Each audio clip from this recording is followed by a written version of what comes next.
my brothers and sisters. Let's all walk together as one. This revolution is about restoring our democracy. And this revolution is about stopping this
as we move in this people's revolution, my brothers and sisters, let's all walk together as one.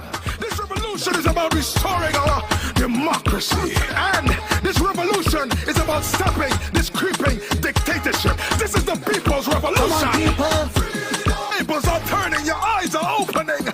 Welcome to the revolution. People crying out for justice. Some of them crying out for freedom. Want freedom. Everybody crying out for democracy. Now it's time to take a stand, yeah. Come on! Cause this is the revolution, the people's revolution. This is the revolution. I wanna hear everybody sing. Everybody sing freedom. Man and woman sing freedom.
the fires of hope and prayer, with boundless faith in our destiny, we solemnly declare,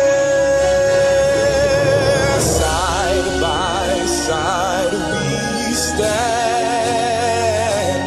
highlands of the blue Caribbean Sea, this our native land, we pledge our lives to thee. Here every creed and race find an equal place, and may God bless our nation.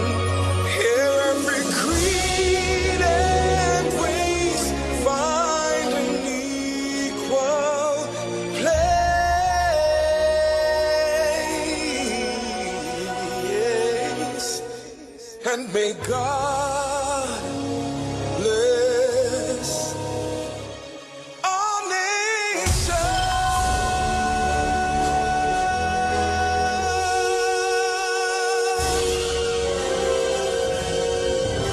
Almighty God, most beneficial and merciful, Creator of the universe and embodiment of divine wisdom and light, we come before you with thanksgiving and praise. May your will be done in our nation as it is in the heavens. Please bless our political leader, party officials, activists, and all the people of Trinidad and Tobago. Give us the grace to always see good, be good, and do good, and the courage to serve the people. Protect us as we stand against injustice and iniquity, and inspire our endeavors to find the right solutions to the problems that are affecting our fellow citizens. Grant that we may always work together with humility and respect for the greater happiness of all and the honor and glory of our country.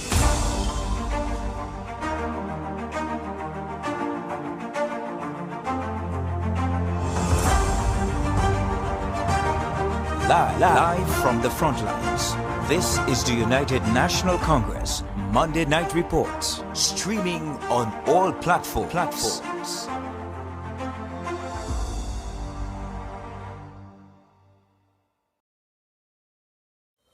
Good evening, brothers and sisters, party faithfuls. Welcome to our UNC's virtual report, broadcasting tonight live from the DEBE High School in the constituency of Oropouche East. I am Councillor Mohani Ramnarayan, proud to be your local government councillor for the district of DEBE East, Esperance Union Hall. This evening, I am here with my UNC brother Victor Roberts, and together we will be taking you through tonight's proceedings. This evening, it is my honor to welcome our first speaker to the platform. He is currently serving his second term as a UNC Member of Parliament and is a well-known businessman in his community. His presentations are articulate, research-based. He is currently also the opposition's Shadow Minister of Trade and Industry. Ladies and gentlemen, DEBE High School, put your hands together for Member of Parliament Mayaro, Mr. Rushton Parry.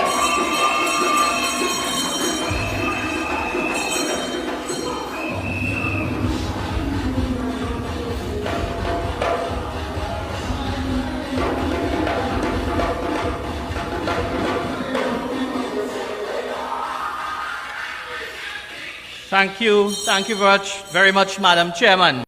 A very pleasant good evening to everyone here at the DEBE High School and the thousands of supporters who are connected via the World Wide Web this evening, tuning in to this Monday night virtual report. Honorable Political Leader, Ms. Kamala Persad-Bissessar, my colleagues with me here this evening, officials of the Executive of the United National Congress, members of Parliament, senators, councillors, aldermen, officials of constituency executives, activists, supporters and well-wishers. A special thank you to our host, Member of Parliament, the Honorable Dr. Rudal Munilal, for his tremendous hospitality and generosity. Please give Dr. Munilal a round of applause. It is truly exciting to refresh the people this evening to provide, allowing all of us the positive United Nations. I bring to you from the wonderful people of Mayaro, who just like you are anxious to return to government and rescue Trinidad and Tobago from the worst administration in our country. Brothers and sisters, we are gathered here this evening in the midst of another horrible scandal by this failed Rowley regime, this being the case of the disappearing files at the Office of the Attorney General. But none of us should be surprised by this last scandal, because for the past 7 years, this Rowley-led PNM has been making everything good in this country disappear. Do you agree? Under the PNM, 25% of our workforce have disappeared, with thousands being reduced to lives of poverty and malnutrition. Look at this. I hope you have taken note of how the banks are making millions of dollars while the small man has lost his job. He's unable to pay for his house and his car, and he cannot properly take care of his family. Under this PNM regime, more than 6,000 small and medium-sized businesses have disappeared. In Pinal DEBE, where we are, several businesses went under because they were unable to meet their bank commitments at a time when no money was coming in during the time of the COVID lockdown. I had the honor of addressing the business community of this area in December last year, and they told me of the hardships that they were enduring to keep their doors open. They are saying that under this PNM government, their access to foreign exchange is disappearing as well.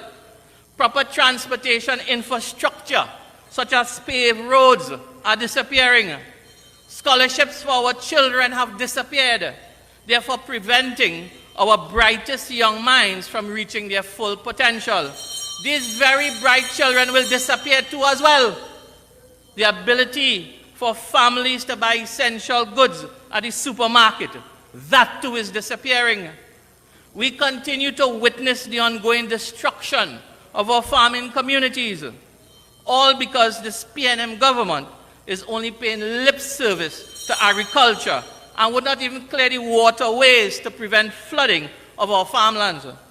And worst of all, under this PNM, safety and security is disappearing as well. Home invasions and robberies are now a daily occurrence. My friends, under this PNM, the middle class of our nation is disappearing. I say that the time has come for Trinidad and Tobago to make the PNM disappear before it is too late. Do you agree with me? Brothers and sisters, I want to discuss quickly another disappearance under this dreadful PNM. The energy sector has been the lifeblood of our economy for generations. Under the administration of Mrs. Kamala Persad-Bissessar, there were measures to boost oil and gas production and expand the number of energy projects. There was a resurgence in oil and gas exploration under her administration. That is a fact for which she deserves tremendous credit. It was those initiatives between 2010 and 2015 that allowed Rowley and Young to beat their chests about an uptake in gas production, thus bringing in all the surplus revenue that they are boasting about today. The PNM had nothing to do with that. That was all Kamala Persad-Bissessar. During the last 4 years of our government, Trinidad and Tobago attracted investments worth US $1.5 billion each year, with many of those facilitators using our natural gas feedstock for their operations. Under this PNM, this country has not received any investments outside some candy and ice cream that is worth mentioning. And each year, we continue to lose $500 million in US investments in capital outflow. Under this PNM, Trinidad and Tobago has become the worst country for investments in this part of the world. Now to the Dragon Field. This field is a vast area of natural gas reserves that sits in the maritime areas in Venezuelan territorial waters. It is not jointly owned like the Laura and Manatee fields. An agreement was signed some years ago to explore this field and to market the gas. Now, mineral deposits in the Dragon Field is so extensive that they could bring a lot of earnings for Trinidad and Tobago, and that's a fact. The gas coming from the field can lead to the re-energizing of the plants that have had to shut down due to PNM mismanagement of the energy sector. The United States government has placed economic sanctions against Venezuela because they said, not the UNC, they said that the administration of Nicolas Maduro was illegal and that he won the election by foul and fraudulent means. But 2 weeks ago, President Biden, his administration, granted a 2-year license that allowed Trinidad and Tobago to explore the field. Now, this does not mean that the U.S. has lifted the economic sanctions on Maduro. In fact, under the terms of the license, there must be no cash transaction with Venezuela. So basically, that is the problem, the hurdle that we have to overcome. In other words, we could supply them with food and medicine, even though we don't have enough for our domestic distributions here today. If you walk into some pharmacies, you can't get cough medicine. But yet, we are going to be asked to pay to Mr. Maduro in food and medicine. No money must cross the table.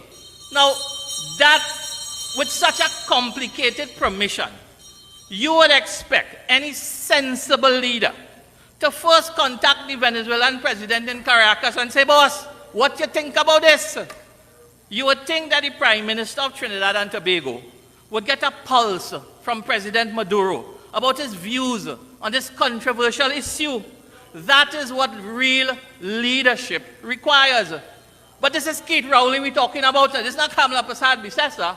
This is Keith Rowley, a man who thinks that Fitzgerald Hines is doing such a wonderful job despite Trinidad and Tobago recording over 600 murders last year. Could we expect anything better from him? No. So they were so desperate to have something to boast about. Rowley summoned a media conference and gloated that the Dragon Field was coming on track and better times were around the corner. Well, we in the UNC say, wait, hold on. Did you finalize an agreement with Venezuela yet? Why has there been no word from PDVSA or the Venezuelan embassy in Port of Spain? Well, Friday, Maduro finally broke his silence. He said Venezuela is not prepared to accept this deal and that under this condition, I don't want no aloo and potato and onion. I want cash for my gas. Brothers and sisters, this is precisely what we in the UNC was warning about. This is exactly what we have been saying. While we support it, we cannot pin our hopes on the Dragon gas field. Our entire energy policy cannot be dependent on one gas deal with an unstable regime which is under US sanctions. But this lazy, incompetent PNM government does not want to do any real work. And could you believe this, that when the fact that Maduro says he's not accepting this deal and that was broadcast on the news, a fact that was widely reported all over the world, Rowley turned around and say, that is not true.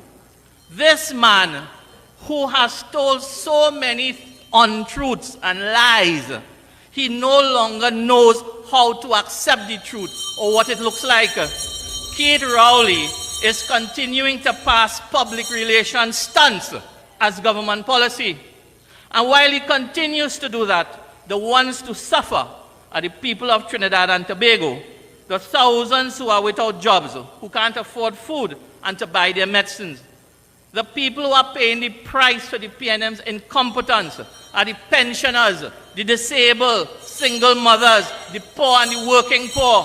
While the PNM is an administration of destruction, the UNC is a party that creates opportunities for all. The UNC has an economic transformation plan to rejuvenate our economy and create jobs. One pillar of that master plan is investing in renewable energy and recycling. The UNC would utilize the skills and knowledge to attract investors in energy exploration. We have a sound plan to restart the Petrotrin refinery. We would create an enabling environment for our manufacturers to double their output. We would ensure VAT returns are paid on a timely basis. We would digitize and modernize the economy and once more make Trinidad and Tobago a desirable investment destination. We will focus on food security through a wide variety of measures, including meaningful cooperation with our CARICOM partners. We would engage labor in purposeful discussion. We would return to people-centered development. We would reduce the heavy burden of taxation that has been faced by the working class. Over the past few months, our leader has outlined a number of projects to diversify the economy and establish prosperity engines in order to create jobs and to foster sustainable development. The UNC has a modern, broad-range approach to economic development that considers the environment, modern technology, our human and other prime resources. The UNC team that is gathered here tonight and all the others are knowledgeable, proven and capable people with the capacity to return to government and steer our sinking national ship back to safety and prosperity. In these troubled times, my brothers and sisters, I urge you to look after one another. I ask you to proudly celebrate and honor the party that cares for all of us, the United National Congress. Stay strong, stay focused, my brothers and sisters. God bless our political leader. God bless the United National Congress. God bless Trinidad and Tobago. Thank you very much, ladies and gentlemen.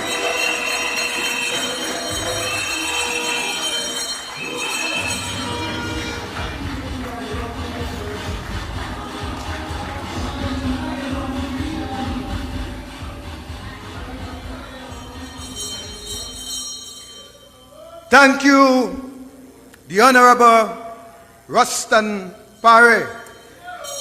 Our next speaker, ladies and gentlemen, is known as a powerhouse in the UNC.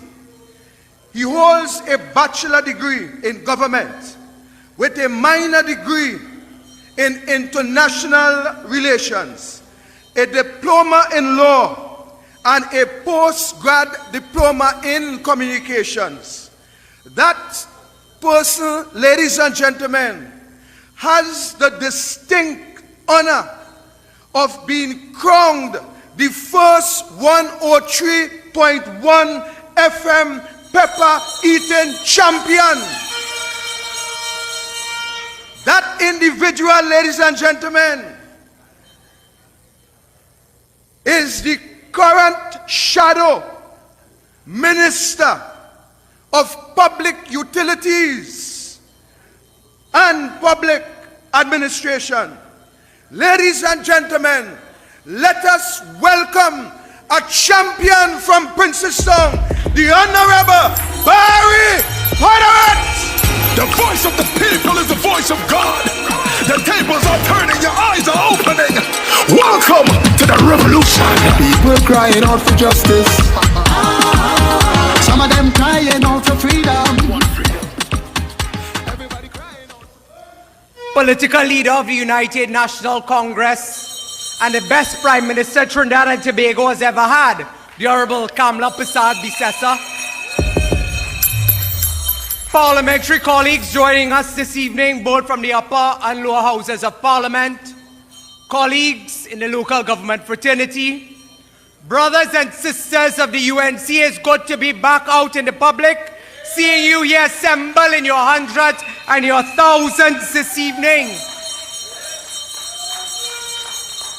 Brothers and sisters, as we commence this evening's proceedings, it would be remiss of us not to acknowledge the pervasive sense of deep sorrow and tragedy affecting our nation and millions worldwide with the sudden passing of the illustrious Anil Beam, the vocalist.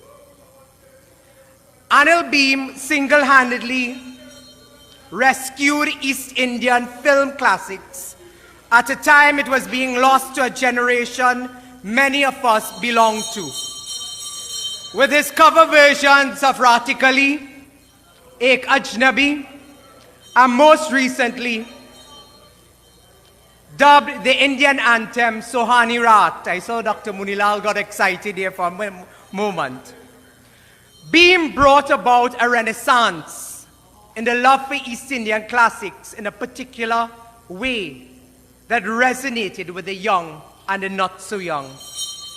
This evening, on behalf of our UNC family, our political leader, the Honorable Kamla Persad-Bissessar, our national executive, and the rank and file of our great party, we extend heartfelt condolences to Auntie Primity Beam, the legendary, his wife Cheryl, daughter Prithvi, and the millions who knew and loved this great son of our soil, who carried the strength of Lord Hanuman in his voice and the compassion of Lord Ram in his heart. It was in 2012, on our nation's 50th anniversary, a young boy from central Trinidad with dreams and ambitions second to none, sang at the request of Prime Minister Kamla Persad-Bissessar at the Prime Minister's residence and diplomatic center. Brothers and sisters, he found his place in the circles of our history for his enormous talents and a place in our hearts and homes, catching the rhythms with the vocalist. Tonight, I want to start our political discourse by thanking our political leader for her guidance and direction as it relates to the Regulated Industries Commission's consultations and the opposition's involvement in those consultations. You see, brothers and sisters, it's been a while we've been telling you. We have been warning you of what is to come with respect to the public utility sector in this country, specifically as it relates to TNTEC and WASA. Through our political leader, she has mandated every member of parliament, every senator, and this evening, joining me is my colleague, Senator Anil Roberts, who has been at the forefront of these Regulated Industries Commission consultations to be your voice on these issues. The very first consultation, representing a regional corporation with over 14 members of parliament, only one member of parliament belonging to that regional corporation found themselves there, representing you, the voice of the people of Trinidad and Tobago. Tonight, I want to say kudos to my sister, Khadija Amin, for standing up and representing the views of not only her constituents, but over 140,000 of our nation's citizens on these matters. Tonight, I also want to thank our political leader and our national executive for giving me the mandate to file a motion in the Parliament that will be debated very shortly to halt the activities of the Regulated Industries Commission as it relates to any rate increase in this country. And further, to also call upon the government to pay its debts and outstanding bills of over $8 billion. Anil Roberts tell you, it's not million, it's billions of dollars the state owes to TNTech and WASA that has them in the condition that they are in today. Brothers and sisters, something has developed over the past few days which has troubled me tremendously, and it must trouble each and every one of you as a right-thinking citizen and as a tax-paying citizen of this country. The Regulated Industries Commission has halted the public consultations. Public consultations means they go in schools, community centers, and they don't only speak to you, they give you the opportunity to air your views. It is because of the UNC today calling out the Regulated Industries Commission that we are having those public consultations. But while the RIC has told us that they are taking a break until after Carnival, they will then meet with stakeholders over the next 2 weeks. I saw the Trinidad Express carry a headline, RIC to meet behind closed doors. Consultations behind closed doors. And over the period of this week coming, the RIC will meet with all chambers of commerce. They will meet with all trade unions. They will meet with all business and interest groups, including the Manufacturers Association of Trinidad and Tobago. But they will do so behind closed doors. Tonight, we in the UNC want to tell the RIC. We want to tell the chambers of commerce. We want to tell the business associations and the trade unions who could have found a voice to drag mannequin of Kamala Persad-Bissessar up and down this country that you can run, but you cannot hide. We will call you out for what and who you are. The people of Trinidad and Tobago wants to hear what is your position. What do you have to say when you go into those meetings with the RIC? Brothers and sisters, over the past few consultations, some startling information has come to the surface as it relates to this RIC report that I will share with you this evening.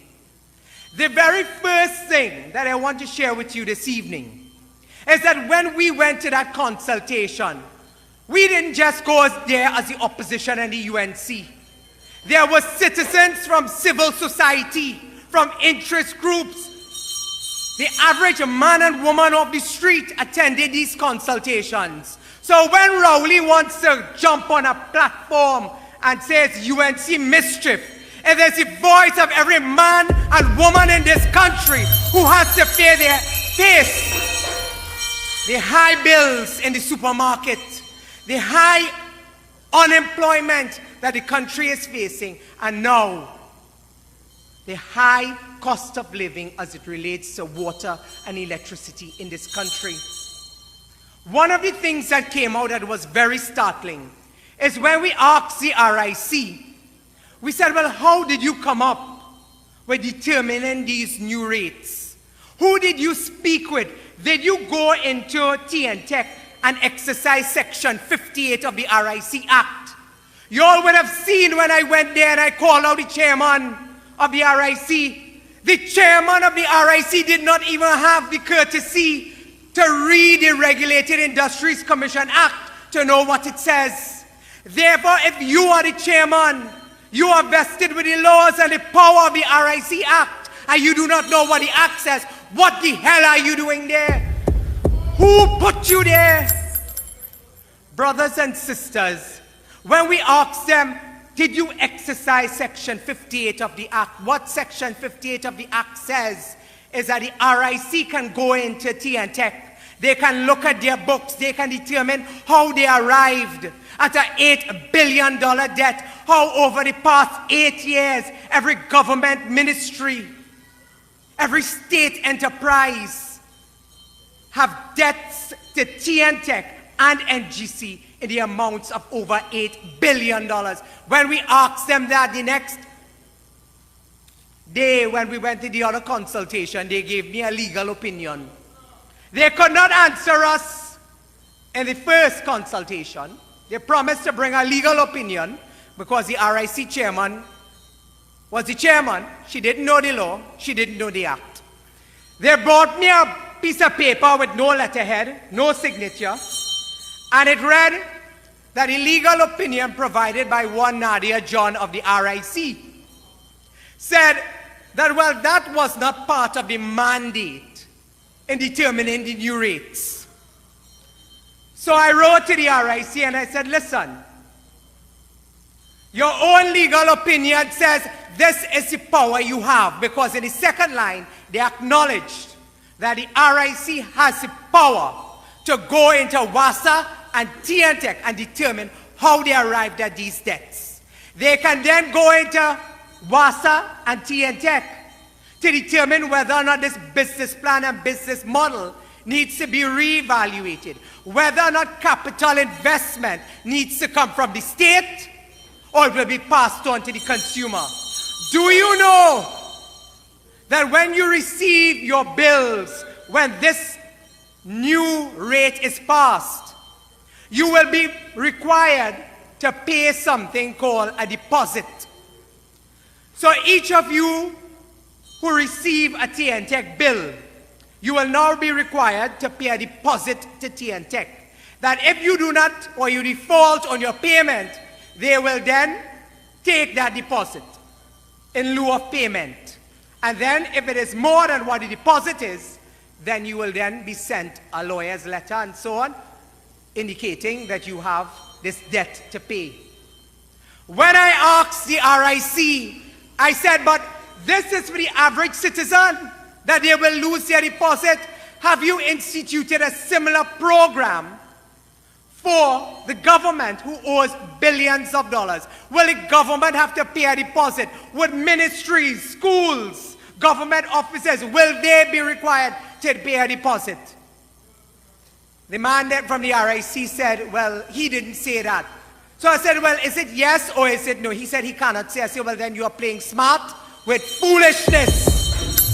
Because if the people of Trinidad and Tobago are required to pay a deposit and they default on their payment for one reason or the other and you take their money, then the government must face the same thing.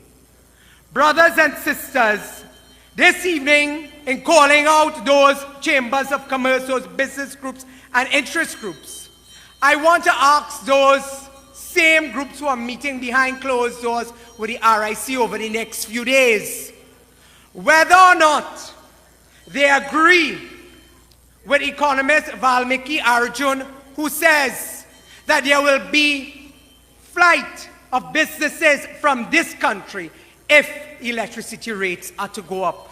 Was this matter one of the issues that you have raised in those consultations? The other thing I want to ask is, when the Supermarkets Association meets with the RIC, will they ask the RIC or raise the issue with the RIC that they have put in the public domain, that all commodities in the supermarket will go up because of the rate of electricity going up? Brothers and sisters, these are the burning questions that needs to be answered. And these trade unions, farmers associations, chambers, and chambers of commerce, they must answer and be held accountable and answerable to the people of Trinidad and Tobago. Brothers and sisters, I have shared with you this evening some of the concerns that we have as it relates to how these public consultations are going on. I call upon you in your hundreds and your thousands that when we bring this motion to the Parliament, under the member for Princetown, supported by all 19 opposition members, that you must call on Rowley, you must call on Young, you must call on Hines, you must call on Robinson Regis, you must call on Tobago East, you must call on Tobago West, every member of the government to support this motion to halt the work of the RIC. When it is time to vote on that motion, you must either be standing in the gap of the people of Trinidad and Tobago, or you must be standing in the gap of Keith Rowley and his dictatorial PNM government. And that, brothers and sisters, will be the straw that breaks the camel back. Because if the people continue to experience this suffering and continue to sit down with crapo, smoke or pipe. And brothers and sisters, as surely as night follows day, the sun will rise again, but it will rise with your support, your love, your strength, and your dedication as we hold the hands of our political leader, the Honorable Kamla Persad-Bissessar, as we take back Trinidad and Tobago. Forward ever, backward never. Forward ever, backward never. Forward ever, backward never. I thank you. The voice of the people is the voice of God. The tables are turning, your eyes are opening. Welcome to the revolution. People crying out for justice. Some of them crying out for freedom. Thank you, MP Barry.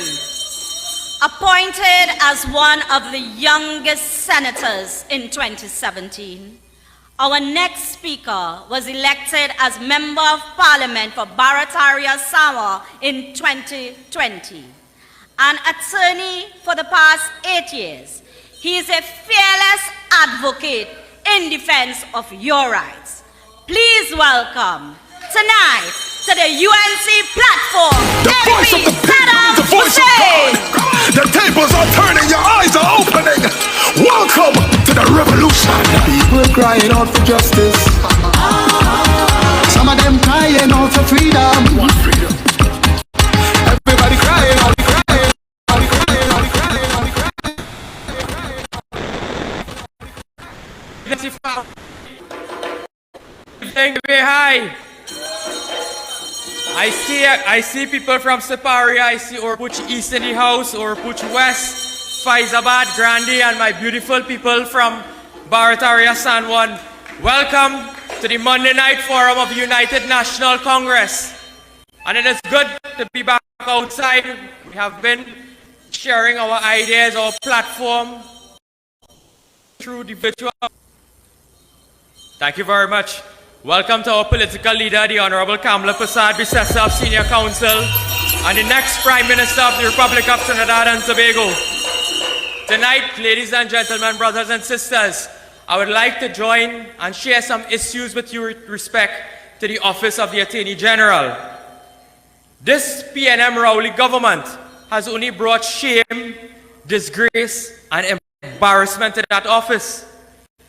From attorneys general like Carl Terrence Hudson Phillips, Russell Martineau Senior Counsel, Ramesh Lawrence Murad Senior Counsel, Anand Ramlogan Senior Counsel, and Kamla Persad-Bissessar Senior Counsel, Rowley has given us Faris Al-Rawi and Reginald Armour as attorneys general.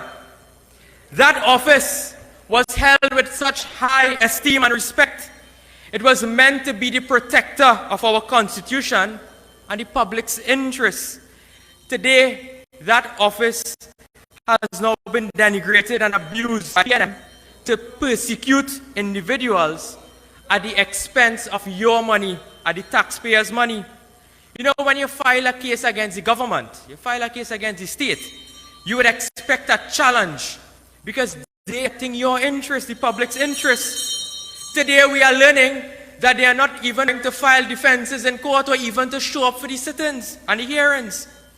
You know, last Friday I asked the Prime Minister, why don't you tell us who the top performers are in SCA? Everybody would like to know who the top performers are. Get them a little prize, a little award. He said, no, we can't do that. But tonight I want to pay special acknowledgement to the top performer in losing cases, Faris Al-Rawi.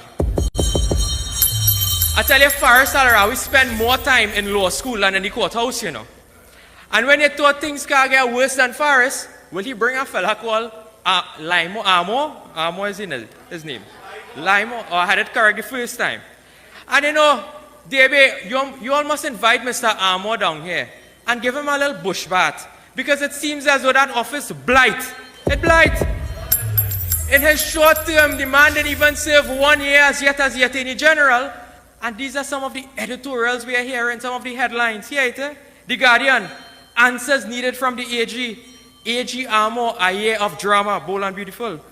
Armour's massive mess, a scrappy metal bill, misstep after misstep. Old mass at the AG's office, an expanding fiasco, and massive models. This is the man who is your Attorney General. It seems as though it have a magician in that AG's office because a file worth $20 million gone missing. It gone missing. Rat it. Now, Amo has lost the appeal in Miami last week. He has lost the file in this case. So now Amo must lose his job. He must lose his job. And you know, when you're going to war, you just put on armor, silver armor. Well, the PNM armor is a piece of scrap iron. And you might wonder why they don't want to, implement the scrap iron bill because Amo free to pick him up and ship him away. And they have launched an investigation into this entire missing file. But they will find nothing, but what they will do, they will spend your money. They are basically investigating themselves. Amo he has appointed two fellas, Nelson and I think Stanley John, to investigate his own office. And they will find nothing. They will only spend your money. But this is not a new issue. If you will remember last year, the honorable political leader raised another matter with respect to the state failing to defend matters. In my hand here I have a judgment delivered on the 18th of March 2022 by Justice Robin Mohammed. And it is a matter where Mr. Ashton Ford, former General Secretary of the PNM, Andrea Chambers Wilson, and Elvin Edwards, he was a former PNM mayor for Arima, sued the Attorney General because they believed that they were unfairly dismissed. When we were in government, we ensured that we file a defense in this matter. We ensured that we file a defense in this matter under the leadership of Kamala Prasad Bisesa. But during the court, you have to now file evidence. When there was time to file evidence in this matter, Faris Al-Rawi was the Attorney General. Do you know what happened? The state didn't file a single witness statement matter, not a single witness statement. And then, when the matter came up for trial, for the hearing, judge put on his nice robe, the lawyer put on a nice robe. The Attorney General did not show up. They did not show up. And do you know what was the result of that? Mr. Ashton Ford and Elvin Edwards walked away from that courthouse with $2.65 million. You listening to that? They walked out of that courthouse with $2.65 million. Why? Because the state failed to defend that matter. We must ask ourselves why. Why it was this PNM General Secretary and a former mayor appointed by the PNM were able to walk out the courthouse with that kind of money. But it doesn't end there. Do you know who was the lawyer representing those two fellas? You all know a fella called Michael Kwamina? Michael Kwamina was the man representing those two fellas. Personal lawyer of the Prime Minister. And then, let us move on. Let us go international now. We have now seen last week that the court has ruled that, you remember there was a matter we were raising with respect to the Miami scandal when Reginald Armour was representing Brian Kwaitong in the Piaco matters in 2003, 2004 at that time. And then he decided when he became Attorney General to now act for the government. So first he was acting for the defendant and now he's trying to act for the government as Attorney General. And when that matter came up before the Miami court, what happened? A Miami court threw Armour outside of the courtroom. They pelt him out. And the reason why they pelt him out is because they found out he was conflicted. You cannot act for a defendant and then decide to act for the prosecution to prosecute the man. It is totally wrong. It goes against our constitution, any constitution and any civilized democracy. It may even go against the Magna Carta. That is to tell you. But that happened in Trinidad and Tobago. An Attorney General caused us international embarrassment. And when that matter hit the news, you remember what happened? Armour put out a release. I can have the release in my hand here. 3 pages. 3 pages of a release. What did he say? He said, I am going to appeal this matter because the judge was patently wrong. He didn't appeal the matter because he lied, you know. His position was, I lie, so that is okay, but the judge was wrong. That's basically what Armour telling you, you know, as the taxpayers. He had business that he lied. He business that the judge wrong. Well, Mr. Armour, last week, I want you to answer this. Why it is the Court of Appeal upheld the other side's argument and found that the judge was right and you have to continue to be disqualified from that matter. You have to be disqualified. And tonight I would like to call the Law Association, because when this matter had hit the news, the Law Association put out a release. They say we are investigating. Well, you have nothing to investigate again. The Attorney General was disqualified. Open your mouth, Law Association. Let us hear what is your views on this matter now that Armour has been disqualified by an appeal court. Matter done. Matter done. But when Kamala Prasad says, sir, talk about Armour friends, I'll be vexed with you. Tonight I want to hear what you have to say about Reginald Armour being disqualified by the appeal court in Miami. Let us hear. And you know, I want to know how much money that this thing cost us. This man went to court and lied on affidavit. He then went and appealed the matter because he lied and we lost. So, you know, in budget, we normally get to ask the government some questions because they have to account. We appropriate monies to the Office of the Attorney General, and we don't appropriate $1, we don't appropriate 1 cent. We appropriate millions and millions and millions of dollars. So, I fast. I like to be fast. So I want to know how much money we spend in this matter. So during the Standing Finance Committee, I asked the Attorney General, I said the taxpayers ought to know how much was spent on this Miami matter so far. Well, Armour, he was very unprepared on that day. So he said he will put the answers in writing. Well, I have a letter here from the Office of the Attorney General. And in this, he responded and he said how much money they spent. Trinidad and Tobago, I would like you to know that matter in Miami, the taxpayers have spent $29.3 million. You want me to repeat that? Because it seems that you're all in shock, you know. $29.3 million they have spent in that Miami matter so far. And we don't know how much additional they spent because of the appeal that they recently lost in the Miami court. $29.3 million of your taxpayers' money. So when you go to the hospital and you can't get a bed, when you're driving through all them bad road, know that they spent almost $30 million in this Miami matter. $30 million and more will be continued to be spent in this matter. And that is the modus operandi of this government. That is what they have done. But tonight I also want to inform you, because this is our duty as members of Parliament and the opposition, to keep you informed of what is happening. Tonight, I want to let you all know, on Friday we had something called Prime Minister's Question Time.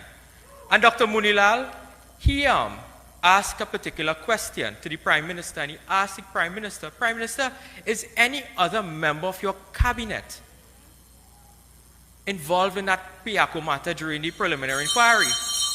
The Prime Minister did not provide an answer. He did not provide a proper answer. Tonight I want to ask Mr. Stuart Young if he was a member of a legal team representing one Edward Bailey, who was the former chairman of NIBDEC in that preliminary inquiry. I want to ask Stuart Young that. Stuart Young, did you appear in court on May 2004 when that matter came up for hearing? I want to also ask, because this is very important, ladies and gentlemen, where I have received information with respect to a particular witness in that Miami matter who has received state briefs in the amount of $2 million for the period 2017 to 2021. And I want to ask if that same witness who is being paid to testify was appointed to a state board. I also want to ask if that same witness is now a senior member who sits in a ministry. Tonight I want to ask Stuart Young, did you ever speak to that witness? Stuart Young, did you ever speak to that person? I want to ask that tonight. But do you think you all want to know who that witness is? Not tonight, we'll do it another night. But you will remember that what they have done is that they have continued to pay people to testify in court. Do you remember this front page? When QC Nelson was paid $10.2 million to testify against Anand Ramlogan and Gerald Ramdeen. You all remember this? And what happened to this matter? The entire prosecution collapsed because they are not interested in the taxpayers, you know. They are interested in themselves. They are interested in the PNM. We on the UNC, we are interested in the people of Trinidad and Tobago because we want to get you out of this cycle of the PNM. We must get rid of the PNM from Trinidad and Tobago because they have been known to be the most corrupt government. This Rowley-led government is the worst incarnation of any government to ever pass through our country since independence. But Trinidad and Tobago, let us get our house in order. Let us unite. Let us come under the umbrella of the United National Congress. Our political leader has signaled the unity call. The bells are being rung. The winds of change are blowing across Trinidad and Tobago to get rid of this most wicked PNM government, this waste of time government. Trinidad and Tobago, we could make it if we try, but we must get rid of the PNM first. I thank you very much. I thank you. The voice of the people is the voice of God. The tables are turning, your eyes are opening. Welcome to the revolution. People crying out for justice. Some of them crying out for freedom. Want freedom. Everybody. Thank you very much, MP Saddam Hussein. Our next speaker, ladies and gentlemen, he is a stalwart in the United National Congress. He is a veteran parliamentarian.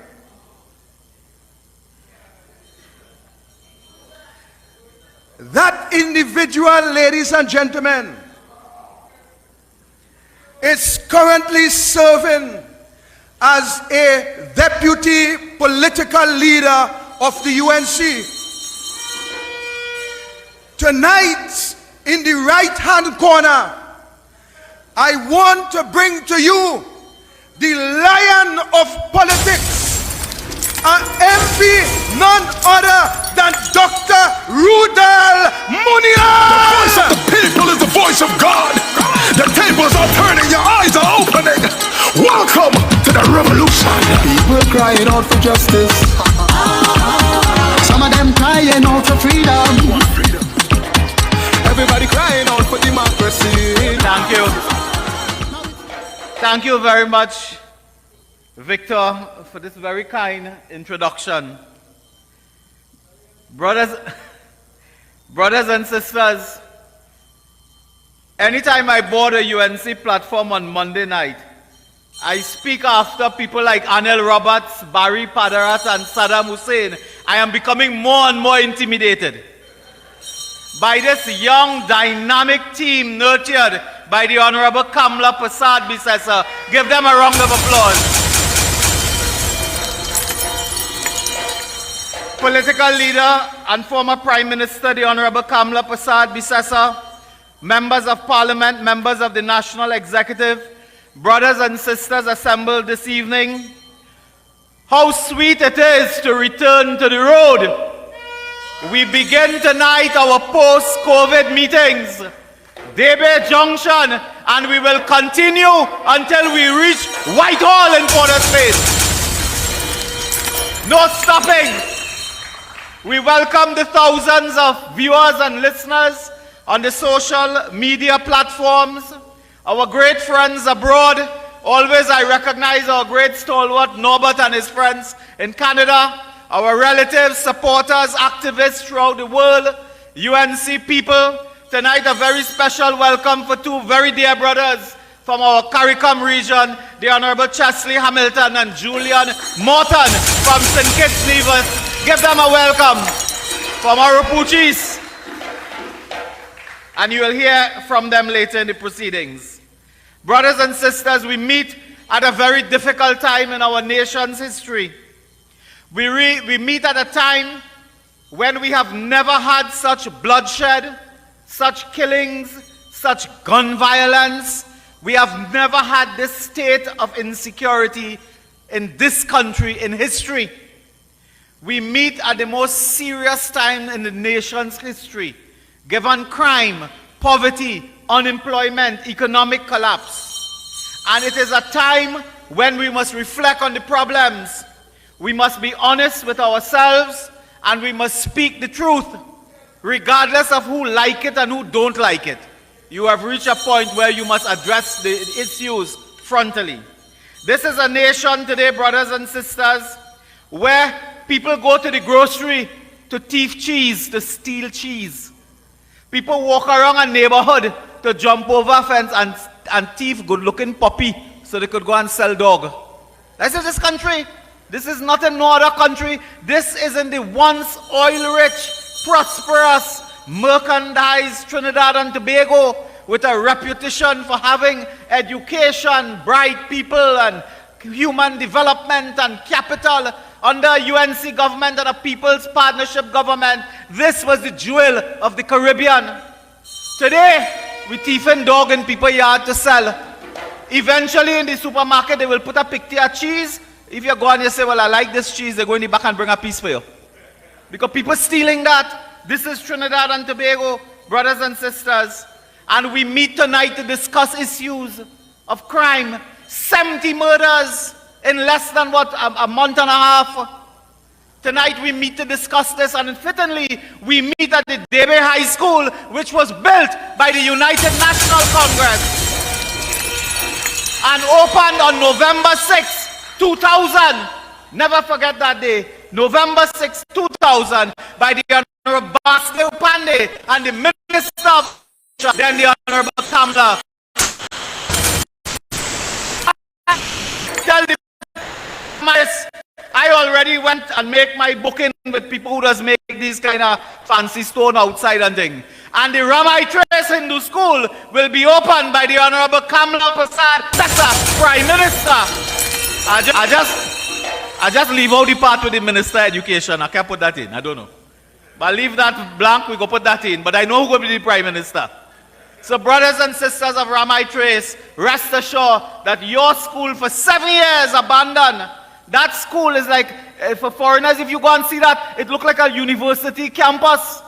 7 years they kept the children out of that school. Children went to that school. After 5 years, they get a paper saying they went to Ramai Trace Hindu School, but they never see the school in their life. They graduate from a school they never see. That is the PNM. That is the persecution of children. Children, what they go do with adults? 70 murder on the 600 plus from last year, brothers and sisters. But this is Rowley. This is what the guy called, you know, in Calypso, it have a fella called Farmer Nappy, Jolene, that's the man? We have in Parliament Minister Nappy. That is Fitzgerald Hines. He is Minister Nappy. The fella is a walking advertisement for sleeping tablet. He is the Minister of National Security. Brothers and sisters, as gone from, and I tell you, we choke us at this pepper on pepper. We move from choker to pepper. Friday evening, we asked the Prime Minister. He came there. We wish him well. We understand he fainted away 2 days before. They say he didn't have no meals and the poor fella fainted away. Now, this is the first time I hear people just vomit and they may eat nothing, you know. I know when you vomit, it's because you eat something. But then some people may have a liquid dinner. You may have a liquid dinner and feel unwell. So, you know, they have we have local Nelson here, they appoint you to investigate. They want you. So, you know, they have this thing with Nelson. Don't go nowhere near the PNM. They have a phobia with Nelson. So we have local Nelson here, they appoint you to investigate. We have foreign Nelson, they want you to prosecute Anand Ramlogan and Ramdeen. They have this thing with Nelson. If you name Nelson, don't go nowhere near the PNM. You can't trust them. So they hire a fella named Nelson, they hire a fella named Stanley John to investigate a missing file. Now I know when a file missing, it gone somewhere, it's time to call police. That is a matter for the fraud squad. That is a matter for police. If you miss government property, you don't call in retired justices and so on. Stanley John was the same one they called for the FUL. Now I don't know this fella, I never met him before in life. I don't know if he's sitting around a corner by a standpipe waiting, doing nothing and saying, boss, if you need my help, call me. I don't know. But you asked 2 retired judges. On Friday, Rowley couldn't tell us what is the difference. What is Mr. Nelson doing and what is Mr. John doing? He said one is legal advice and the next judge is investigating. He's the lead investigator, but we don't have no other investigator. But we call he the lead. So who he leading? To this day, they have not indicated who else is investigating. Brothers and sisters, this is a serious matter. I call tonight and the government, call the Trinidad and Tobago Police Service, get the fraud squad. The fraud squad, at least from what we know of them, they have the personnel who understand technology. Today, missing file is not just the missing file like this missing file, you know. It is digital. There's a digital ecosystem. There's a digital footprint. When you send documents between the courthouse and lawyers and so on, everything is recorded. Who receive it, when they receive it, who confirm. Digital. You asking people who just learned to use smartphone last year, you asking them to find digital footprint. That cannot be done. You have to get digital technology people trained in that. So that investigation is a sham. It is to cover up. They hired a man. I was in government in 2013. Do you know when we were going to appoint a president and the partnership, Rowley as head of the PNM met the Prime Minister Kamala Persad-Bissessar. He said, hello, we want to suggest a name to you. He said, what name is that? He said, Ralston Nelson. That is the PNM's nominee for president when they were in opposition. They put in he to be paid by the PNM Attorney General to investigate the missing file. What do you think about that? That is carnival, that is bacchanal, that is just a sham. So that investigation will lead to a cover-up. They have to bring in the police, brothers and sisters. And I leave that there, a very serious matter.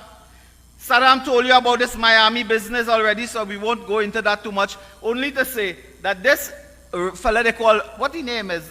I just mix up his name too, is Armour. This fella Armour, when he come to parliament, I must tell you, the fella come in pinstripe suit with a big towel in his pocket, comb in here and so on. The fella really look like a lawyer. So we thought the fella come in, he wearing lawyer clothes and things. The man might be a lawyer. We hear his name all over the years. But then, you know, there's something called government lawyer. You know, you only fighting case for government. So he come to parliament. We say, okay, the fella might be bright. We don't know. We don't know. Within a year, he collapsed. Collapsed, as Saddam said. Gone through. They're singing calypso about he. But I want to tell you, the calypso can't make if they sing about he. Have you all seen, I think the brother has a record of it for his screen.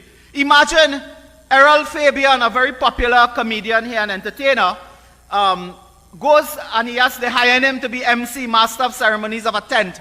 And they tell Errol Fabian, you could do that. You could do that job, no problem, but don't make anti-PNM jokes. So what to make? Pro-PNM jokes? But that ain't no joke, that damn serious. They tell him, look at there, no anti-PNM jokes. So in the Calypso tent, an arena for freedom, historically, a Calypso tent is meant to be that space where the Calypsonian as a poet will speak out to power, speak out to authority. It is the only time you could confront the authorities and give your pecan and so on and tell them what you feel about policy, social policy. They have smothered it completely. So the MC, he can't MC. Lady Gypsy told us as a Calypsonian, she has a calypso called Political Cemetery. When they tell her, sing in the tent, they say you could sing anything you want. Don't sing nothing about Political Cemetery here. Don't sing nothing. Tonight we asked Randall Mitchell to indicate whether it is the policy of the Ministry of Culture and the government to suppress the art form of calypso, to suppress our entertainers. Is that your policy? And this is critical because when Calypsonians sing about the UNC, when they sing about leaders in the UNC, what we just do? We don't do nothing. You can sing what you want. How much song they sing about Pandey? They sing about Kamala Persad-Bissessar. Now they're singing about me. Me don't care about that, whether it's big dantal or small dantal. I don't bother with that. I ain't bother with that. Just stop laughing now. My time going there. So, as politicians, we learn to accept that. Whatever people sing, that is their freedom. They could sing for 2 days and we go talk for the rest of the year. That is how it works, but they are suppressing. So you are seeing the overt, the clear, the transparent dictatorship taking root in this country. Taking root. And we must speak out about that. Brothers and sisters, before my time ends, I want to raise a matter with you. Last week in the Parliament on Friday, we raised a matter came to Parliament for the appointment of a Commissioner of Police. The UNC stands proud. Remember this. The Honorable Kamla Prasad Bisesa stands proud as the leader of this party in that we have always supported the nominee, the first nominee of the Police Service Commission. PNM don't have that record. When the Police Service Commission in 2010 brought a nominee called Dwayne Gibbs, they abstained. When they brought a nominee called Dolarchan, Deodat Dolarchan, well, they mashed up the whole parliament. They mashed up the country with that one. They couldn't take that. When they brought the first nominee, Erla Christopher, the UNC supported. That was the first nominee of the Police Service Commission.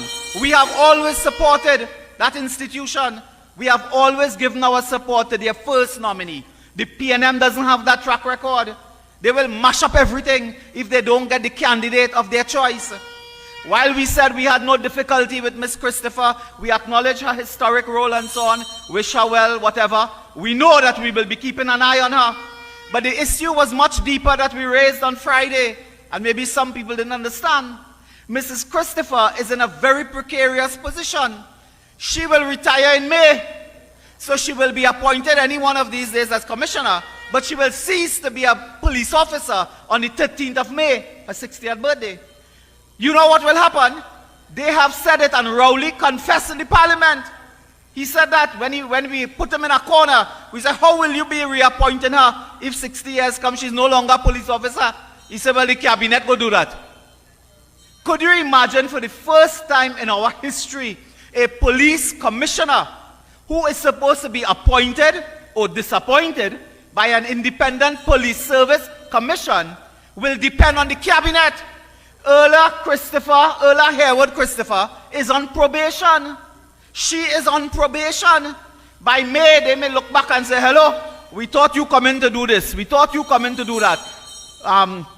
We're not appointing you further again. Because the cabinet, when they say in that Law Police Service Act, Chapter 1501, Section 75, the president means the cabinet. And the cabinet will make a recommendation, of course, through cabinet. And the president, because the law provides that an executive officer of the police can get a 1-year extension in the first instance, 1 year. So Rowley want to do now, what he want to do is to make her commissioner. And then in a few months with probation, the cabinet decides whether she continues in office. And that is an issue that we raise. And do you know, if she gets the 1 year, after the 1 year, the cabinet again decide. This is the first commissioner that will be dependent on a cabinet and not a police service commission. We raised that critical matter in parliament. Why don't you just do like what you did before with Gary Griffith? Let the police service commission appoint and let them continue and issue her a letter when she retires. Gary Griffith was never a policeman. He was never in the Trinidad and Tobago police service. But Rowley opened his mouth in parliament, maybe still suffering from that faintish spell. And he says, no, what are you afraid the cabinet for? If all you're afraid me as leader, I want to tell you, this country is in mortal fear of Keith Rowley and that band of hooligans in the cabinet room. They are the ones who went to the president, for the acting president then and president in a few days, to fire Jwala Rambaran. Will you remember that?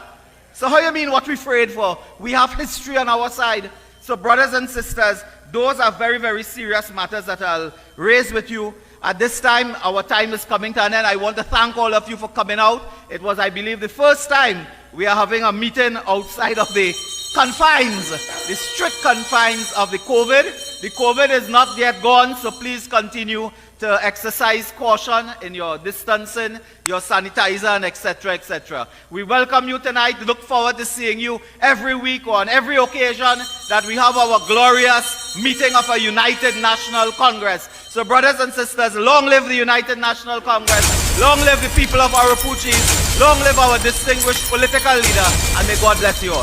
The voice of the people is the voice of God. The tables are turning, your eyes are opening. Welcome to the revolution. People crying out for justice. Some of them crying out for freedom. Want freedom. Everybody crying out for democracy. Now it's time to take a stand. Thank you, MP. Tonight, ladies and gentlemen, we have a very special guest, Mr. Chesley O'Neill Hamilton, a barrister at law and notary public, licensed to provide legal services and advice since 1998 by the Law Society of Upper Canada in the province of Ontario and the Bar of the Eastern Caribbean Supreme Court in 2002. He has a vast experience in Ontario as a student advocate, member of the Board of Governors, as a consultant at Seneca College of Applied Arts and Technology. Mr. Hamilton has worked both in student-run and community-based legal clinics in Ontario. Throughout his very colorful career, he has enjoyed a wide range of legal experience in criminal, small claims, citizenship by investment, employment, and real estate in St. Kitts, Nevis. His intimate knowledge of both the Law Society of Canada and the Bar Association of St. Kitts and Nevis makes him uniquely qualified. Mr. Hamilton has been involved in politics throughout the region and held numerous posts for the People's Action Movement in St. Kitts and Nevis, which included candidate, general secretary, and chairperson from 2000 to 2010. Let's make welcome tonight on the UNC platform, Mr. Chesley O'Neill Hamilton. The voice of the people is the voice of God. The tables are turning, your eyes are opening. Welcome to the revolution. People crying out for justice. Some of them crying out for freedom. UNC Nation, good night. UNC Massive, I say good night. I ask you just to indulge me in bringing fraternal greetings from St. Kitts and Nevis and from the People's Action Movement. No, there isn't a new sheriff in town. The hat happens to be the symbol of the People's Action Movement, and I am the unofficial standard bearer. I wear my hat everywhere I go because wherever there is injustice, I have to wear my hat.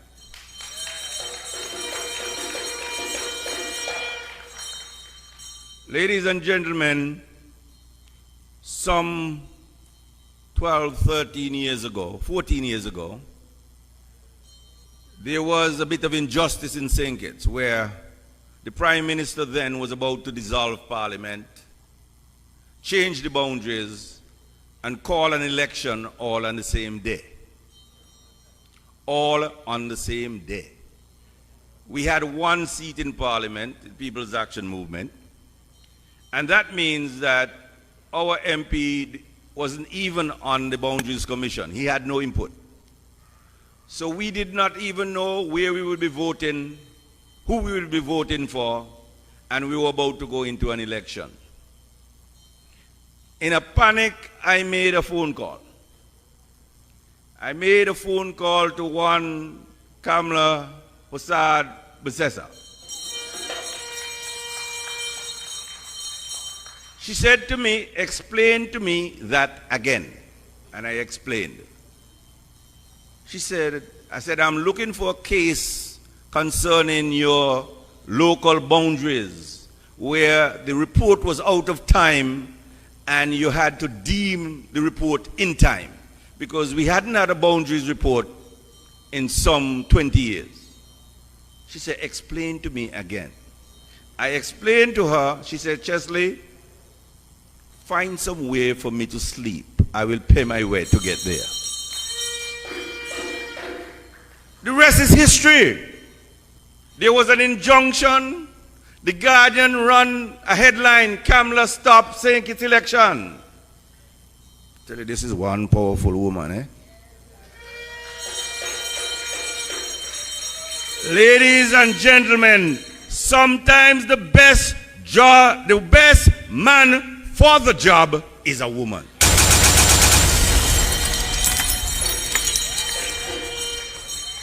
Let me repeat that. Sometime and many times, the best man for the job is a woman. And UNC Massive, you have a good woman. The rest is history, because it was Kamala Bessessa, Mia Motley, and a number of Caribbean lawyers who came to St. Kitts and helped us win not one case, but 11 cases in a row. As a consequence, that was about 2009. Kamala went on to be Prime Minister and make history, breaking the glass ceiling so that any young man and young woman or boy and girl could find their equal place in Trinidad and Tobago by living out your creed, where every boy and girl, every race can find an equal place and aspire to the highest job in Trinidad and Tobago. Kamala has led and demonstrated that that is possible. That's a true leader, that's a good leader, and that's someone you must follow. Ladies and gentlemen, I want to let you know, indulge me, I'm going to be short. But I want to tell you that if Basdia Pandey was your Moses, who lead you out of bondage and into government, Kamala Prasad Bessessa is your Joshua. She will lead you to the promised land. Let me repeat that. If Basdia Pandey was your Moses, who led you out of bondage and into government, Kamala Prasad Bessessa is your Joshua. She will lead you to the promised land, where you can again, as I repeat, live out your creed, where every race can find an equal place in Trinidad and Tobago. Whether you're Christian, Muslim, Hindu, or Rastafari, you will find an equal place under the banner of the UNC, led by Kamala Prasad Bessessa in a Trinidad government. Ladies and gentlemen, where there is no vision, the people will perish. Kamala is a person of great vision. Kamala has vision. One example, I beg of you.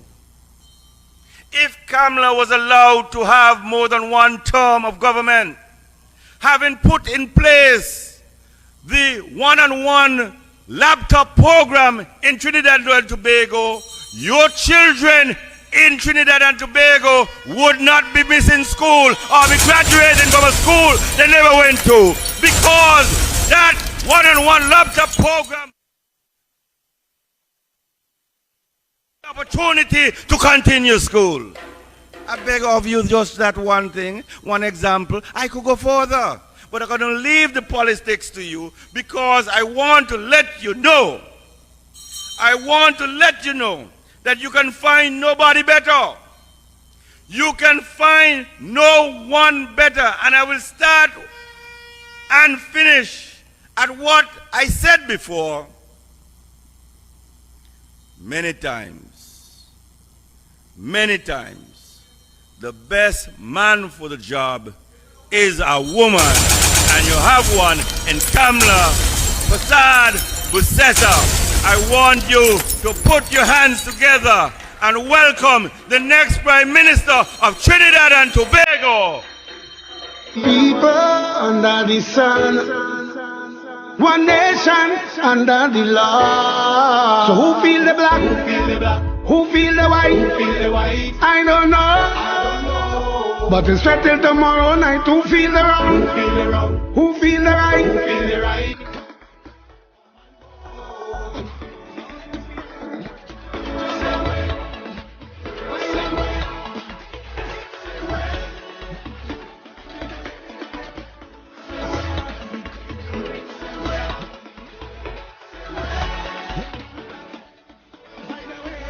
First woman Prime Minister, first woman Attorney General, first woman to chair the Commonwealth of 54 nations, first woman opposition leader.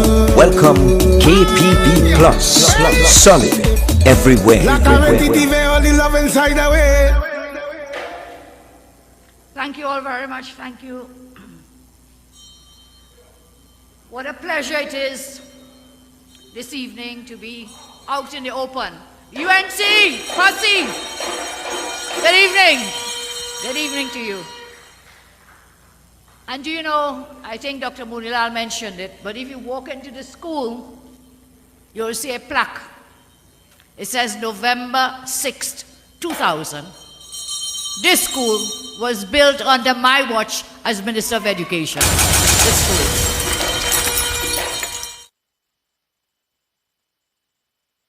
As we kick off another year, and look, I must welcome my brother, Chesley Hamilton from St. Kitts, and his colleague, Julian, who's here with us. He brought tears to my eyes as I remember those days in St. Kitts. He's my brother. So we welcome him again. Give him a round of applause, please. And we worked through the days, we worked through the nights. A few of us as lawyers. You remember I'm a lawyer, do you remember? Chesley's also a lawyer. He was one of the team. And we worked hand in hand against that injustice that was taking place in St. Kitts. I didn't ask for a cent in fees. But good news, we won the cases. That was the best thing. So thank you, Chesley, for that opportunity. I didn't know Chesley from anyone under the sun at that time. When I heard what was happening, I said, I must come. Because you cannot do all three things on one day. Dissolve Parliament, change boundaries, and call election. Total injustice. And so we went as a team together, my sister from Barbados, Mia Motley, and others, Leslie Haynes, and Chesley Hamilton, and some other lawyers in St. Kitts. And as I say, we worked day and night to get justice in St. Kitts in terms of the politics. So I'm very happy that they were able to join us here this evening.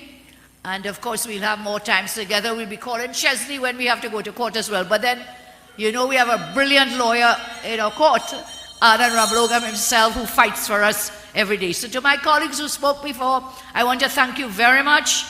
Great stuff. I think it feels good to be outside in the open air because we were hemmed in and locked down for so long. How do you feel? UNC Posse, how do you feel? Feel good. So I want to express gratitude to each of you. You know, you've stood with us through the thick, through the thin, through the good, through the not so good, and sometimes through the bad. The UNC family has always stood with us, and I thank you so much. In the coming months, we will face many challenges as a nation. But I have faith that once we hold together and stand together, we can make it to the promised land that Chesley spoke about. We can make it through.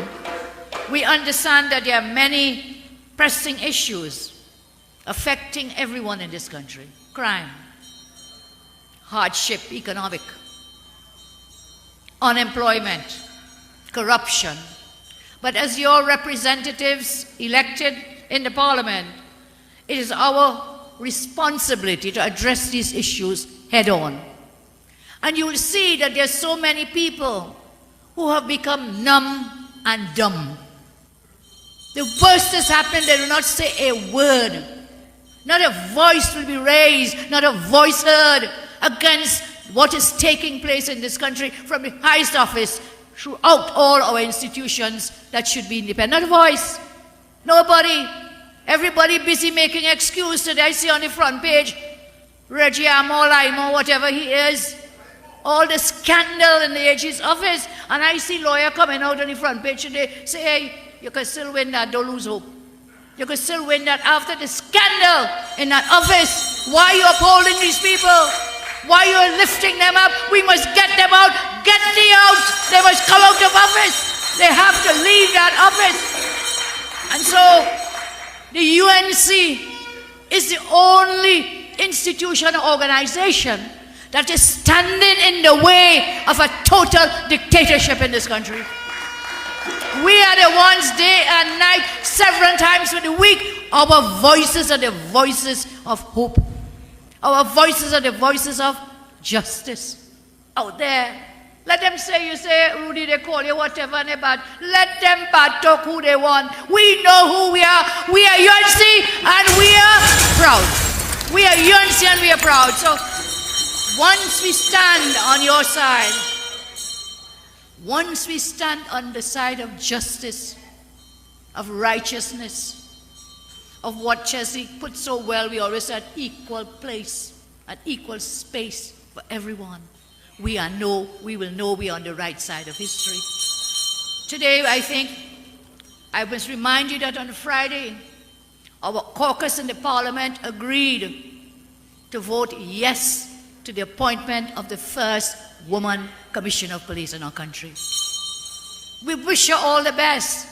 And I was very heartened when I saw on the headlines when she said she will not allow any political interference in her office. So can we give her a round of applause and wish her good luck? I just wish her good luck. Because it's not going to be an easy job. We all know that crime is at an all-time high. I think Rudy called him Minister, what, nappy? Fitzgerald Hines always sleeping on himself somewhere. So it's not going to be easy for her. I trust that the government will give her the resources and the support that she needs to do a good job because it affects every single human being in our country. So good luck, Ms. Erla. We are proud of you as we congratulate you. And whilst we have that good news, we also have some not good news. The earthquake in Turkey and Syria. We have people in our country who, their ancestors, forebears came from Turkey and Syria. And I'm told that the death toll is now at about, what, 2,300? And yes, 2,300 and climbing. 2,300 persons from that earthquake.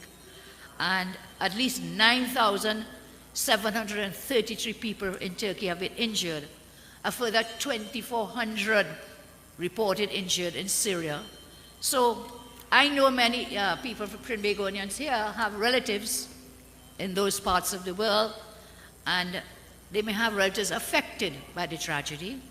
So I want to express on our behalf, the UNC behalf, love, sympathy, and support to the Turkish and Syrian communities in this time of crisis. May God grant all persons affected comfort, peace, and solace in what must be a very, very difficult time. I don't think Damien's from Syria, but I know you have relatives from Syria, Damien. Say yes or no? Senator Damien, yes. We have friends and family from these parts of the world, and we wish them all the best. So let's get, I know there are two major issues, maybe more than two, but two rocking the office of the Attorney General. And we see a full assault on our Constitution here by this wicked government. Full assault.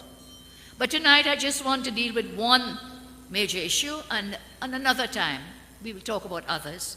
So I want to deal with the mystery of the missing case file in the office of the AG. My colleagues have spoken and more will speak on this matter.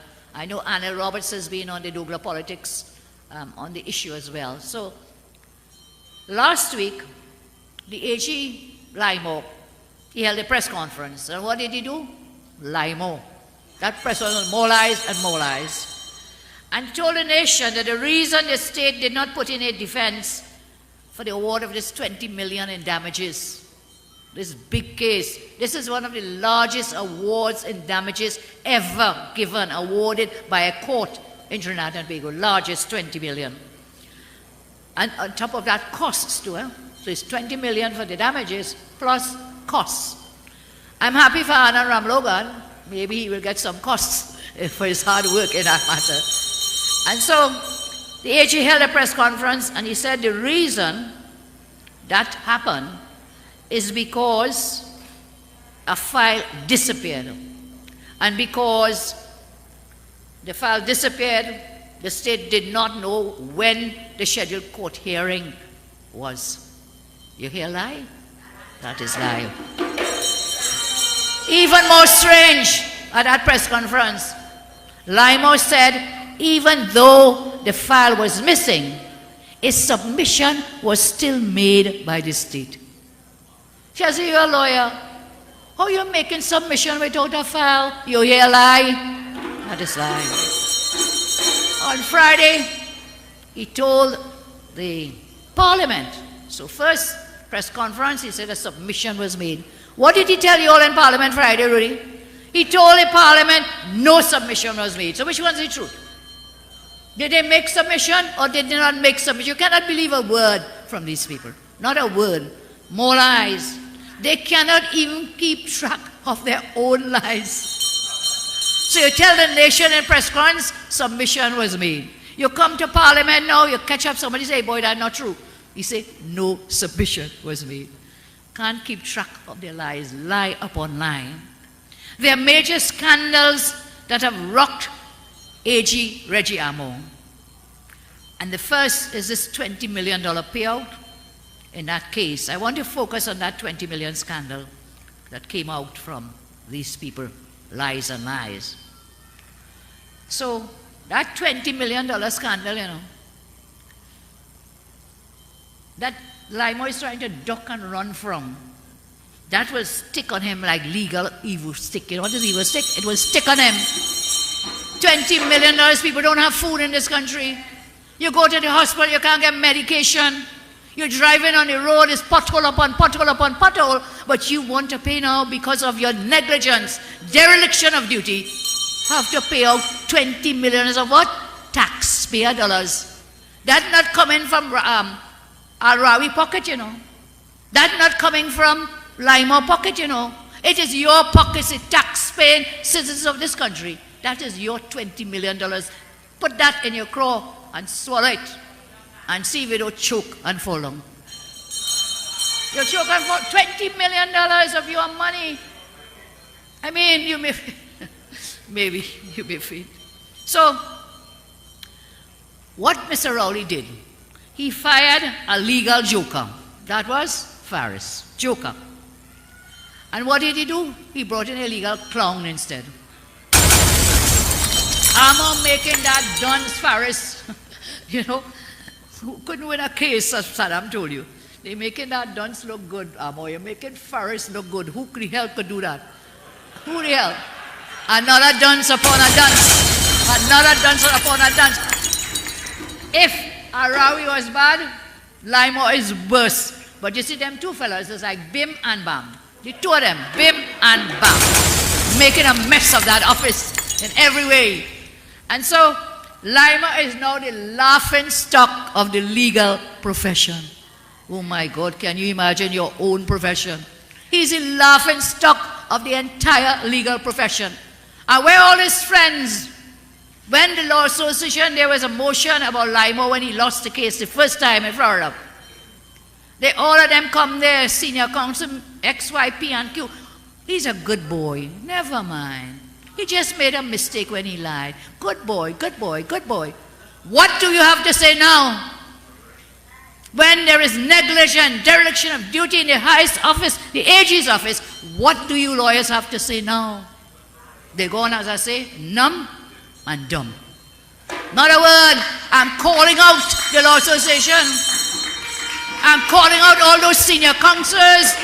Open your mouth and talk, because it's your tax dollars going down in that 20 million as well. Come out and speak. And so he had said that Anand Ram Logan and his clients, this is Limo again, you know, caused the file to go missing. What were you trying to say? Anand put on a CPAP thing and went in the AG office and thieved the file? Or Anand's clients went in the AG's office and thieved the file? Because he's insinuating they caused the file to go missing. Insinuating that them boys thieved the file. When it's his own incompetence, as I said, negligence. As if Anand really need to thief a file to win a case. I mean, really. Does he have to thief a file to win a case? So maybe that's what they know others do. To think you had to thief a file to win a case. The man win the case fair and square because of your negligence. I continue. I want to deconstruct some of the facts, and I will not take too long in this case because a lot of it is out in the public domain. I saw the Sunday Express yesterday, story by Rhea Tate, gave a whole breakdown of the dates and times and how many opportunities the state had to file a defense, and thereafter to file to set aside the default judgment. Many, many opportunities over 2 years. And so this missing file thing is a mystery, but it's also a lie. In my respectful view, I think it's a lie. Because you see, in this day and age, Chelsea talked to you about the laptop and thing, even the smallest child know when you send an email, where it goes? In space. That email remains on the system. And at any time you can retrieve it and print it. So even if the hard copy of the file went missing, at every point there's electronic filing of case documents. At every point. It goes from the lawyer, Anand and his team, lawyers, when they file, they send it hard copy and serve it. They serve it electronically. Every time a hearing comes up in the court, both sides receive from the court the dates of everything that is happening down the road. So when Limo come and drop that big fat thing, say they just get it from the court. You hear lie? That is lie. That is lie. So throughout, electronic filing throughout, when you look at the Sunday Express timeline of events, you will see every time the dates they served it. The dates they served it. Every time, electronically, hard copy, and the court. And I noticed when I was reading that timeline, the amount of times the AG's office had opportunities to intervene in the matter. They didn't have to wait until the judgment came out a week ago or whenever it was, this month. No, I think it was January, end of January or early February. Then Stuart Young was acting and call and get the big fat file that he dropped on the desk in the press conference. You didn't have to wait then. You were notified every step of the way, electronically and hard copy, over 2 years. You now find out file missing? You now find out that file missing? So we'll wait and see. It gets even worse.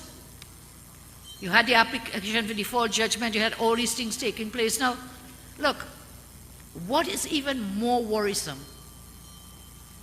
Didn't have file, but guess what? A former lawyer in the AG's office, who is now a high court judge, you are throwing her under the bus. Because she went to court in this matter for the assessment of the damages.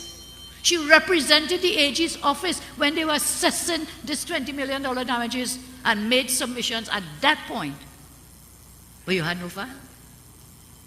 You have no file. I call upon that judge to clear the air. I call upon her, Karen is her name, Karen Reed Ballantyne. I call upon her. Yes, and I'm doing more than just calling on her.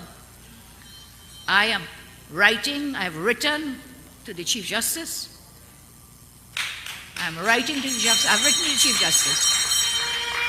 Because at the assessment of damages, and even at that point they could have applied to set aside the default judgment. Even at that last stage of the proceedings, the state was represented there by Assistant Solicitor General Karen Reed, who is now a High Court judge. And so, Limo, as I say, clown, dotish, he missed the fact that the AG was represented in the court by this lady, Karen Reed Ballantyne. The judgment shows that Miss Ballantyne fully participated in the trial to assess damages, filed written submissions, presented arguments. If the file was missing until Stuart Young got it a few days ago, serious questions arise as to how such a distinguished lawyer, now a judge, could have appeared before the court and conducted the assessment of damages for the AG when the file was missing. I want to read the contents of the letter that I've written to the Honorable Chief Justice, because this is a serious matter. This throws aspersions, bad things, on a sitting High Court judge, that she would have gone to court with no file, made submissions. They had recommended a lower amount of damages, submissions we call them, than they were asking for. The AG's office, represented by this lady, they made submissions, and it was reduced. The amount that they were claiming was reduced to the amount that they got, the 20 million. It could have been more. So she did her job in the court. My question, how can you do it again, I repeat, without a file? Because that's what being breach of the Legal Profession Act, breach of legal ethics. Because when you represent, you must get facts, you must have witnesses, you must have evidence, you must have a file. Have a file. Long ago in the police station, you know, when you had cases with drugs and marijuana and whatever, hard drugs in the evidence in the police station, say rat seated. I was telling Saddam, they go to court and say, we have no evidence. Rat eat the cocaine or the marijuana and so on. So I don't know who eat up this file in the AG's office. Honorable Chief Justice, re-civil claim, and I list the number. On the 30th of January 2023, Master Martha Alexander delivered judgment on an assessment of damages in the caption claim for malicious prosecution. Damages were assessed to be paid by the defendant, and the defendant is the Attorney General, paid by the defendant to the claimants in the following sums. Damages for malicious prosecution with an uplift for aggravated damages in the sum of $2 million each, and interest at the rate of 2.5% per annum from May 29, 2020 to January 30, 2023. 2. Exemplary damages in the sum of TT 100,000 each. 3. Experts' costs in the sum of TT 66,000 and prescribed costs in the sum of over 200,000. On 1st February, the letter continues, 2023, the Honorable AG held a press conference at which he indicated that the state's file in this matter mysteriously disappeared soon after the claim was served on the state. The AG further indicated that the state was only able to obtain a copy of the file when Minister Stuart Young, who was acting AG, requested a copy of the file from the Registrar of the Supreme Court. This press conference can be viewed, and I gave the link. Continuing, a careful read of Master Alexander's judgment, however, reveals that the AG was represented by counsel Ms. Karen Reed Ballantyne at the trial of the assessment of damages, who actively participated in the matter. The judgment records that Ms. Reed Ballantyne filed written submissions and made oral arguments to the court in this matter. It could hardly be argued that an attorney could completely represent his or her client in court without a file. The following rules of the Code of Ethics in the Legal Profession Act are apt, and I cited the Rule 21.1.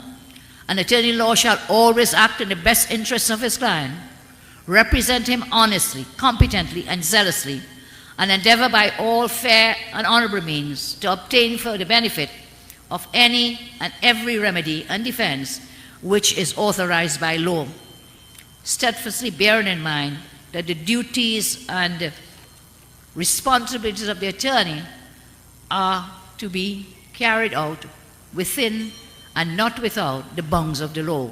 I continue quoting other parts of the rule from the Legal Profession Act. And then I pointed out to the Honorable Chief Justice on December 1, 2022, Ms. Reed Ballantyne was appointed a judge of the High Court. She has enjoyed a distinguished career and so on. And I say it is right that an attorney acts on instructions of the client on whose behalf she advocates the case, clearly representing the AG, and therefore the state of Trinidad and Tobago was the client. So I cite all the press releases and so on in the letter, and I call upon the AG, I call upon the Honorable Chief Justice in the circumstances. We do not think it necessary to escalate this matter into a formal complaint to the Judicial and Legal Service Commission, as we are confident of your favorable and prompt response. The judiciary and the learned judge should therefore be careful that they not in any way participate in validating and legitimizing this politically convenient investigation that is designed to damage control for the government. As an independent institution of the state, the judiciary must issue a statement of its own volition to ensure that there is no breach in the constitutional separation of powers that underpins the relationship between the executive and judicial arm of the state. It is likely that there may be litigation arising out of this ill-conceived, ill-advised, and ill-fated investigation by aggrieved persons whom the government may want to throw under the bus in an attempt to deflect attention from the political shortcomings and leadership failures of the Attorney General. So we are calling on the judiciary to clear the air. Don't participate in that sham cover-up investigation headed by two political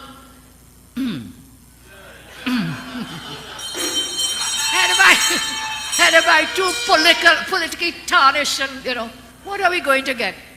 The AG is asking to investigate himself by himself to be judge, jury, and executioner all in one. That's only three whammy you were getting. Dissolve parliament, change boundary, call election. By going into that investigation, he's bringing on his boys to do what? Damage control, pay more briefs, pay more fees, and so on. As Munilal said, why did you report this missing file to the police? So valuable, a $20 million file, missing. Did you ever make, up to today, have you even reported it to the police? No. No. You're bringing your two friends to come on damage control, to launder, to whitewash what may be the truth. Sanitize, that's the word. To sanitize. That's what that is about. So don't get fooled. We already know the outcome of that investigation. You want a real investigation? Report it to the police. Give your recently appointed Commissioner of Police woman. As Chelsea tells us, the best man for the job is a woman. When we have a woman Commissioner of Police, let her investigate. I call on the police to get involved in this investigation. Don't leave it to two boys that you all paying to write the story. And the longer they take is what? More pay. The police are already paid to investigate things that go missing. So get the police on board right away. And I call on the judiciary, as I've done just now, through the Chief Justice, that they must clear the air and clear the name of Karen Reed Ballantyne, High Court Judge of the Supreme Court of Trinidad and Tobago. Clear her name. Clear her name. Because that's what the AG has done. He's pushed everybody under the bus, throwing blame everywhere on everyone. So everybody in the Solicitor General's Department, everybody in the Chief State Solicitor's Department, everybody in the legal unit there, everybody know you had to watch them cookie eye. Which one thief the file? So this is a very serious matter in an institution that is the second cabinet member of a government. You cannot have a cabinet without an AG. But when we have a cabinet with an AG, we want one of integrity, one of courage, and one of truth will uphold justice in the best interest of Trinidad and Tobago. So, there's an old Kaisum sung by the Mighty Spoiler, we're in the carnival season, called Magistrate Try Himself. It's about a magistrate who gets a speeding ticket and was his own judge. Well, he found himself guilty and he fined himself $20. That's what he calypso. But then he gave himself 5 years to pay the $20 fine. Amo cannot think he can proceed to investigate himself. His one and only course now is to do what? Resign. Step down, go. And if he doesn't resign, Rowley had to fight him man now. Last time he fooled you and said he didn't lose the case in Miami. You remember from day one? No, Rowley said no, he didn't lose. The judge wrong, patently wrong, and we are appealing. Well, there's no appeal from the appeal judgment handed down in the Miami court now. There is no appeal. Rory and Amo must all go. That whole cabinet has to go. Remember then, as I told you at the start, the UNC remains as the only beacon of hope in this darkness. Remember that. And remember every time your rights are trampled upon, anytime injustice is coming down your way, remember it is the UNC, is the only bulwark, the only shield that can hold back these wicked people in the People's National Movement. May God continue to bless every one of you. Thank you for coming out. We'll see you again. All is well. Thank you. The voice of the people is the voice of God. The tables are turning.